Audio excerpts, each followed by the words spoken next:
Tomoe Gozen was no ordinary woman. She was a warrior, a legend forged in the chaos of civil war, at a time when Japan was tearing itself apart and being reborn. The late Heian period was brutal, unruly, and transformative, and Tomoe's story slices through it like a sharpened blade. She was born around 1157, but like many figures from so long ago, her early life is mostly a mystery. What we know comes from the tale of the Haika, a sweeping epic about the Genpei War, a conflict in the 1180s that basically decided who would rule Japan. In those ancient pages, Tomoe flashes in and out of history, a brief appearance but one that demands your attention. Tomoe was what's known as an Onimusha, a female warrior of the samurai class.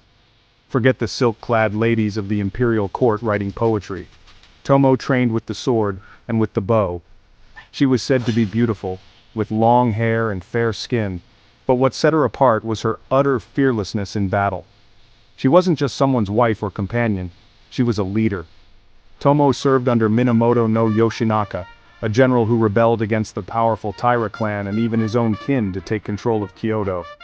Tomoe didn't just follow Yoshinaka, she led soldiers into the chaos of battle, commanding respect from men who'd spent their whole lives fighting.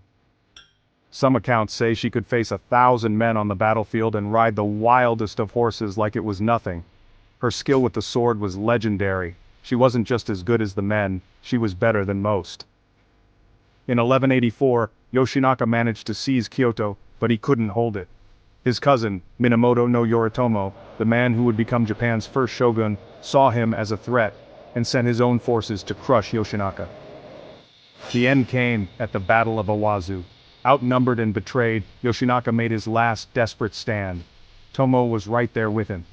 Even as defeat closed in, she fought on, fearless and relentless.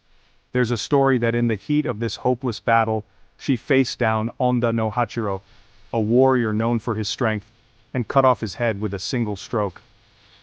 Eventually Yoshinaka realized he was finished. Legend says he told Tomoe to leave, either to spare her the shame of capture or because he wanted her to survive. What exactly she did next, whether she obeyed or stood and fell beside him, is shrouded in mystery. After the battle, Tomoe Gozen simply disappears from the historical record. Some say she became a nun and spent her days in prayer. Some say she was captured and forced to marry a rival warrior. Some believe she died fighting, sword in hand, on that bloody field. But the truth is, her story doesn't end there. Tomoe Gozen became a legend. In a world where women were supposed to stay hidden, she shattered those boundaries. She rode into war, she commanded men, she fought for honor, not glory. She proved that a warrior spirit isn't defined by gender, it's forged in courage and loyalty. Today, Tomoe Gozen is everywhere you look in Japanese art, literature, kabuki theater, and even modern pop culture. She's not just a myth, she's a memory that refuses to fade. A symbol of feminine strength, resilience, and unwavering bravery. Tomoe Gozen reminds me, and maybe you too, that courage isn't bound by gender. Warriors aren't always born, they're forged. So the next time you think of samurai, remember Tomoe Gozen, the woman who rode into legend.